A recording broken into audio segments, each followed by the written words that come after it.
Greetings and welcome to this module on software testing. What can I say? I know you've heard it before, but I'm going to have to say it again.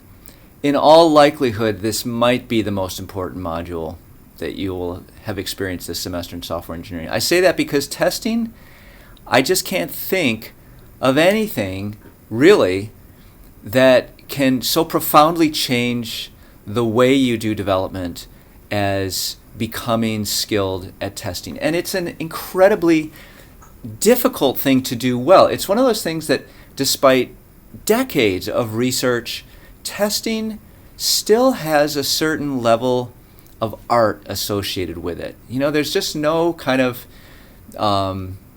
there's no algorithm to testing in a fundamental way that guarantees you've got exactly the right set of tests. It's just a lot of trial and error practice. It depends a lot on the nature of the program that you're testing. And of course, there's a lot of guidance. There's a lot of ways to do it wrong, and there's a lot of common things you can avoid, problems you can avoid. But still yet, it's something that you've just got to do for quite a while if you're going to get good at it. The good news is that if you get good at testing, you will find that you can build complicated systems much more quickly than you could. In fact, I'd say that there's an upper limit to the complexity of a system that you can develop without good tests. At some point, the system becomes so complicated that you won't be able to remove defects without inserting new ones if you don't have good tests. Okay? So I'd say that, whereas a lot of people say, oh, well, the reason we do tests is to make sure the system has no errors. I claim a major reason that you do tests is to ensure that you can continue to develop the system. Okay, well, with all that out of the way, the objectives, of course, we're just going to have a very high-level introduction to some of the fundamental concepts in testing, and I'm hoping that this will give you just enough information to start to get involved at a practical level with testing and use the rest of this course and indeed the rest of your career as a software engineer learning about testing, because I still am. After decades, I am still learning about testing. Okay, so why is it important? I'm just going to give you a few anecdotes. There was a bank in Chicago that had an error in their ATM transaction software message codes, and they didn't do enough testing, and it resulted in 800 customers' balances being increased by an average of about $1 billion each. Pretty crazy. Okay. This was a very interesting and tragic situation where a radiation machine being developed by a company, they went from an older model which had a hardware interlock on the way the laser beam and lens were associated with each other to a software-based interlock. And the problem is that you had a gun that could fire radiation at a certain intensity, and then a lens a set of lenses that would swing underneath it that would scatter the radiation. So if the gun was firing a lot of radiation, you needed to have one of these lenses that would actually distribute the radiation over a large part of the person's body. And in the older machine, basically there was a hardware, the way the hardware was constructed, it was impossible to have the gun that would fire a lot of radiation in place at the same time that a lens that concentrated that dose of radiation was also in place. Okay? And when they replaced that hardware interlock with a software interlock, it turned out under certain conditions with technicians, they could be firing a dose of radiation with the concentrating lens rather than the distributing lens.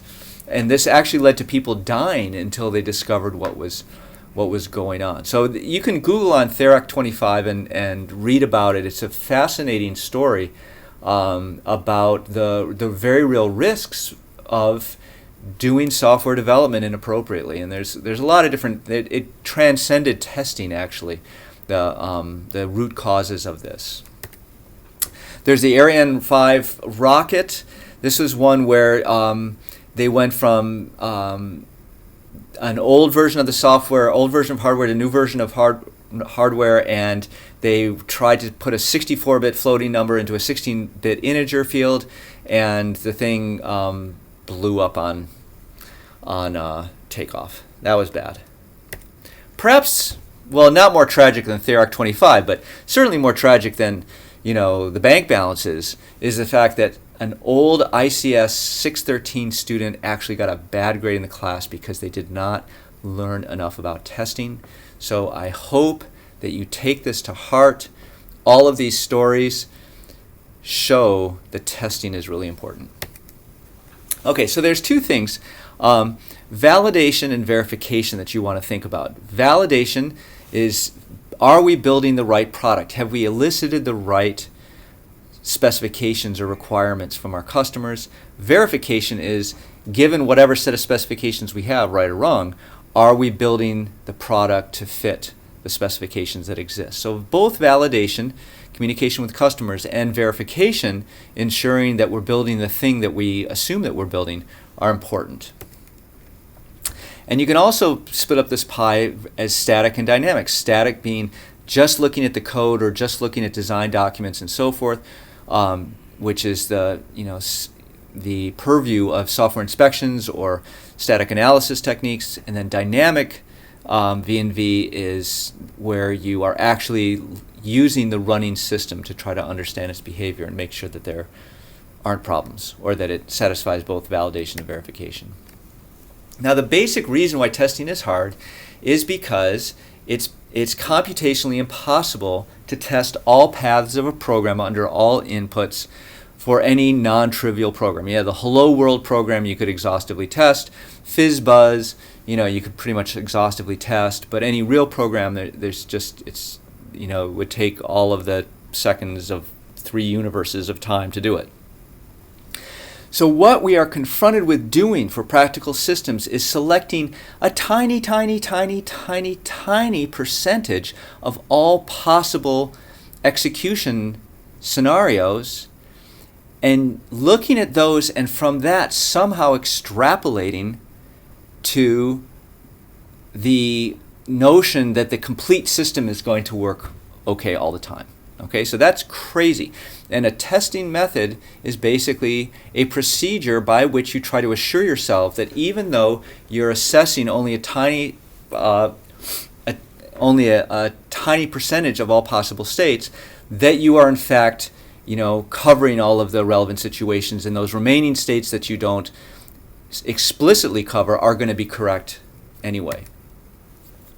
So there's a few different things you can do. You can do what's called black box testing, where you take a specification and write tests based on that. You can do white box testing, where you actually analyze the way the tests are exercising the code as a way of trying to assess how good your test suite is.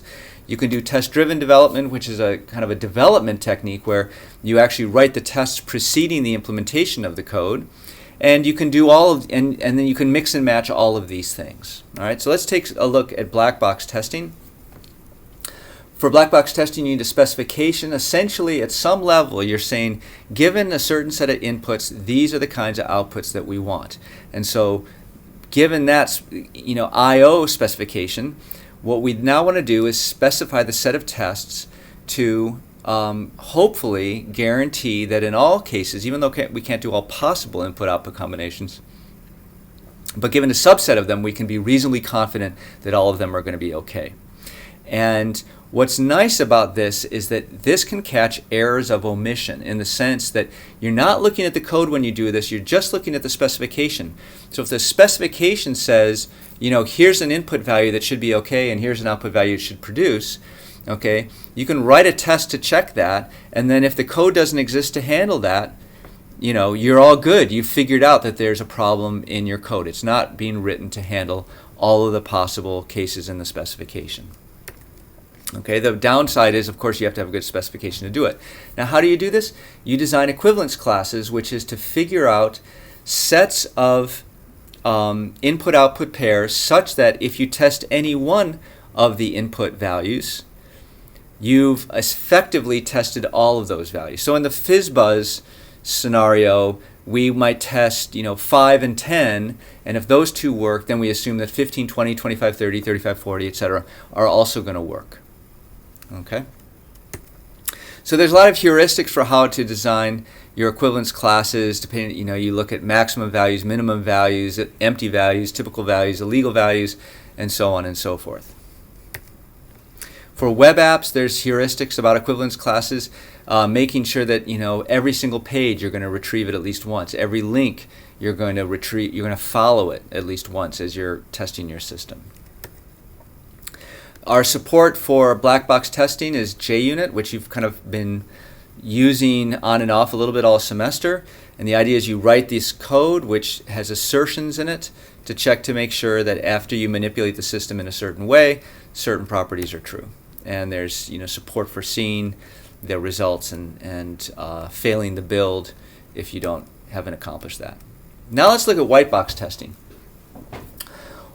So white box testing is premised on the idea that for a test case to actually find a problem, the code where that problem exists has to have been executed. Okay? So in other words, if your test cases are only exercising 50% of your code, then there's no way that they could find the errors in the 50% of the code that they aren't even looking at. Right? That makes sense. So therefore, one way to assess low quality code is to check to see whether or not the test cases are failing to actually exercise large amounts of the system. Okay? Now this is a very interesting thing because you might be led to the conclusion that the converse is true, that if your coverage is exhaustive, if it covers 100% of the code, it exercises 100% of the code in the system, then the test cases are good. But that would be wrong. Okay, that's not what, it does not guarantee that you have good test cases merely because they exercise all of the lines of code in the system. Okay, and so there's various kinds of modifications of this simple idea of coverage. Branch coverage, loop coverage, path coverage, all of these are trying to check to make sure that that beyond merely having exercised each line of code in the system, that if you have a loop, you've executed it once, 0 times, and more than once, for example. Okay, in our class we'll be using this tool called JaCoCo, which is a coverage tool for Java. It's not very well known, but it's a very nice tool in the sense that it's very lightweight. It doesn't require changing your it instruments things at runtime, and is the descendant of another coverage tool called Emma, which was another very nice tool, but was not being maintained. And you can see these reports for JaCoCo shows you that you can drill down to find out exactly which methods in your system are not being exercised by your test case, and then you can even get to kind of a colorized version of your code where it shows you exactly the region that's not being tested. Okay, so the problem with white box test design is that you might be tempted to simply let your coverage tool dictate to you what you should be doing.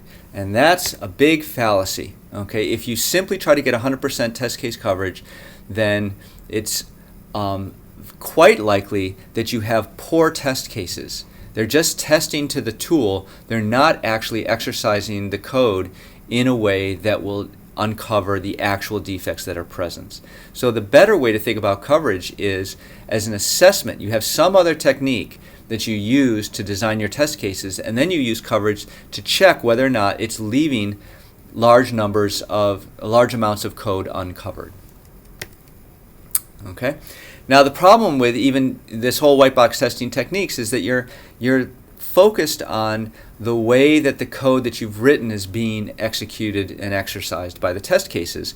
So you're not going to know about code that should be there that actually isn't. So it doesn't get at errors of omission in the same way that black box testing does. All right, so what we're going to do, come back again, we're going to use a combination of manual and automated quality assurance. Automated QA being the tools that I talked about with you before, check style, PMD, and find bugs. Okay, get rid of all those errors, but then now you're also going to write unit tests or tests using JUnit, and then you can also use JaCoCo to kind of assess the quality of your test design strategy. And then finally, we'll have code review on top of that to look for any other kinds of errors that might not have been caught by any of these other techniques.